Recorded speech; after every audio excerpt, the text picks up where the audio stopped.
Hai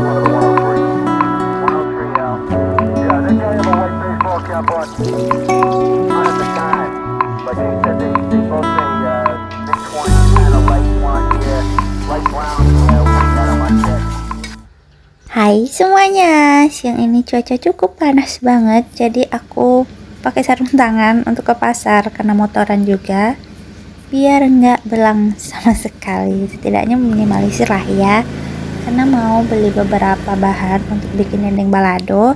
Dan hal yang terpenting adalah air kelapa tua untuk rebus atau presto si daging. Aku juga beli beberapa mentimun untuk lalapan, karena combo yang paling mantep itu mentimun dicampur dengan dendeng. Dan segini panasnya siang ini terik banget. Pasar juga lumayan sepi, mungkin karena juga belum puasa ya. Mungkin sore nanti bakal rame berburu takjil. Aku mau cuci si presto karena udah lama nggak dipakai. Bawang putih yang aku ulek nggak terlalu hancur, masih kasar, adalah bumbu utama untuk presto si daging, karena memang aku mau presto aja, nggak mau ribet. Kalau ngerebus kan lumayan ribet ya, jadi diulek-ulek sampai agak hancur, ditambahkan dengan ketumbar kering yang udah disangrai. Ini bakal bikin aroma rebusan atau pesto daging itu menyebar sampai ke seluruh ruangan di rumah, jadi wangi pol banget. Ini dia pesto yang udah aku cuci dan udah kering juga. Selanjutnya mencampur si air kelapa dengan bumbu ulekan tadi. Boleh dikasih sedikit garam biar lebih gurih juga, dan semuanya diaduk sampai merata. Sebenarnya bisa juga dilakukan perebusan daging tanpa di presto, tapi karena aku anti ribet jadi langsung di presto aja. Dan penggunaan presto memang agak hati-hati ya, lebih mengutamakan keselamatan kita, karena pastikan tutupnya itu rapat dan berbunyi klik. Kalau udah berbunyi klik itu udah aman untuk digunakan, karena ini agak berbahaya kalau bagi yang baru ya. Aku presto selama 30 menit aja di api sedang. Sembari menunggu si dagingnya empuk dan matang, aku kupas beberapa kentang, karena kentang ini akan dicampurkan ke dendeng balado nanti. Karena ukurannya cukup besar untuk dipotong-potong, jadi aku nanti potongnya satu biji si kentang ukuran ini dibagi 6 atau sesuai selera aja, karena aku gak mau yang terlalu tebal dan gak mau juga yang terlalu tipis. Curhat dikit sih, adakah yang sama seperti aku? Walaupun belum berkeluarga, tapi setiap masakan itu selalu berimajinasi kalau persiapan nanti berumah tangga. Entah itu kapan, semoga dipercepat. Karena emang udah pengen banget. Tapi gimana ya, nggak memaksakan juga. Yang penting tepat, jangan cuma cepat. Bijak banget.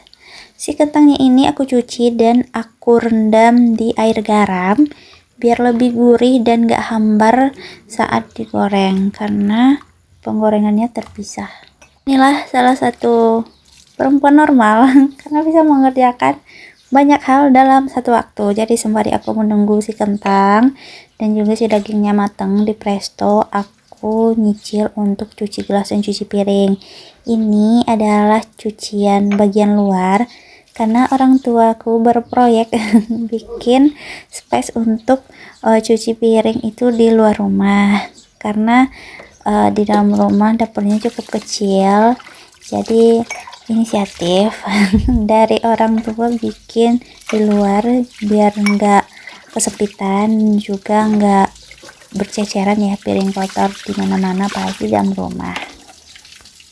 Memang nggak ada estetik sama sekali ya video ini, karena aku masih belajar, dan setelah aku coba untuk bikin video yang estetik itu ternyata lumayan susah karena tagnya itu harus beberapa kali dan harus dipindah-pindahkan juga.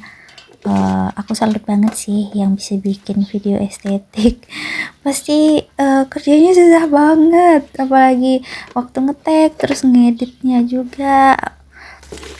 Ada yang ngeblur, ada yang bocor juga gambarnya, atau kontrasnya kadang bagus kadang enggak. Aku juga bersyukur banget karena tadi malam hujan, jadi banyak air yang didapatkan.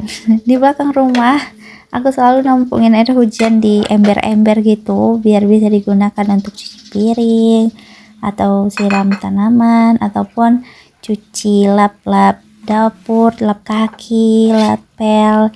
Jadi lebih hemat juga ya kalau pakai air kran.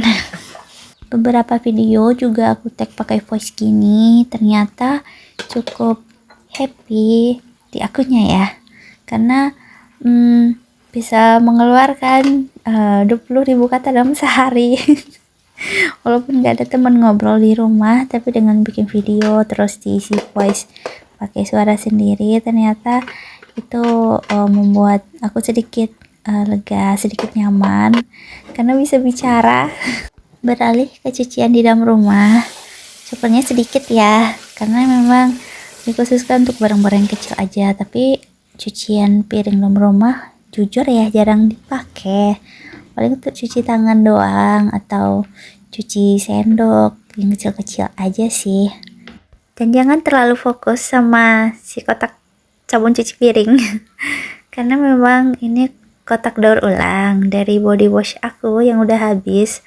Karena sayang banget kotaknya itu dibuang. Kotaknya itu bagus banget, terus multifungsi, kokoh, tebel, nggak tumpah-tumpah, anti tumpah maksudnya, dan isinya itu lumayan banyak.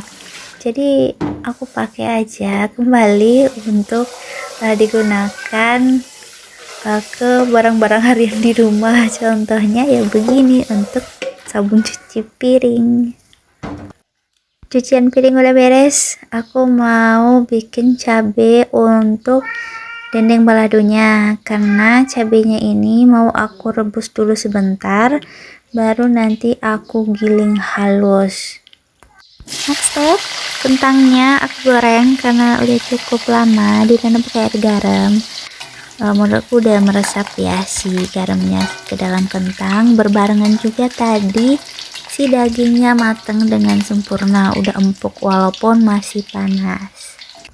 Nah ini lagi nih, sembari menunggu si dagingnya suhu ruang, terus aku langsung rebus si cabai. Jadi aku gabut banget untuk menunggu. Alhasil aku ngide untuk cabutin rumput liar dan lumut-lumut di samping dapur. Sebenarnya aku nggak tahu ya, ini normal nggak sih untuk cewek kalau kegiatan begini tiba-tiba ngelakuin ini, tiba-tiba ngelakuin itu gitu. Tapi aku mengira atau aku merasa ke diri normal-normal aja kali ya, atau memang ada suatu gangguan. Waduh, semoga tidak ya. Tapi dari segala pekerjaan yang ada, aku memang suka banget main tanah. Suka ngurus tumbuhan, bersihkan rumput-rumput yang tumbuh, nggak tahu aja gitu. Happy banget ngelihat yang ijo-ijo, ngelihat bunga, ngelihat sayur-sayur juga, hingga waktu tak terasa berlalu dan semuanya hampir bersih di bagian ini dari rumput-rumput dan lumut liar yang ada. Paling bentar lagi juga tumbuh sih karena lembab.